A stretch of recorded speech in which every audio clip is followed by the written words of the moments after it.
Вопрос знания родного языка в республике поднимается очень часто. В последнее время можно заметить, что определенная часть подрастающего поколения не знает своего родного тувинского языка. В связи с этим специалистами разрабатывалась стратегия развития тувинского языка. Прежде всего, сегодня первое заседание Государственного совета по языковой политике.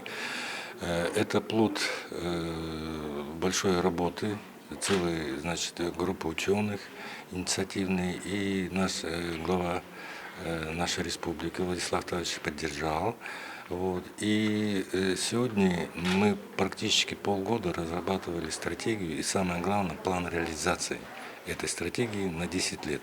Стратегия состоит из 9 разделов, охватывающих все сферы общества: законодательную деятельность, образование, науку, средства массовой информации, культуру, искусство, духовное развитие и сферу современных информационно-коммуникационных технологий. Сегодня нам надо понять, достаточно ли мы проработали все пункты плана мероприятий дорожной карты и насколько мы готовы утвердить и подать главе на подписание. Вопросы, обсуждаемые на заседании, действительно в настоящее время очень актуальны. К примеру, в разделе «Сфера образования» запланировано изучение психологических основ билингвизма детей раннего и дошкольного возраста, создание концепции развития полилингвальной школы, открытие учебно-научной лаборатории тувинской литературы и фольклора в Тувинском государственном университете, создание электронных образовательных интернет-ресурсов по изучению тувинского языка для всех возрастных групп детей и молодежи. Основная задача мы сегодня утверждаем.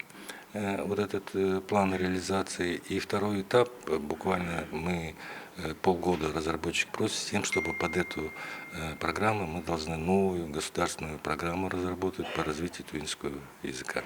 Там финансы очень приличные будут, и поэтому нам нужно очень плотно работать. Для достижения основных целей стратегии необходимо сотрудничество между государственными и муниципальными органами, научными и образовательными организациями, общественными объединениями и простыми гражданами. Мерген Оюн, Буян Кулар, Азамат Очур, телеканал ТУА-24.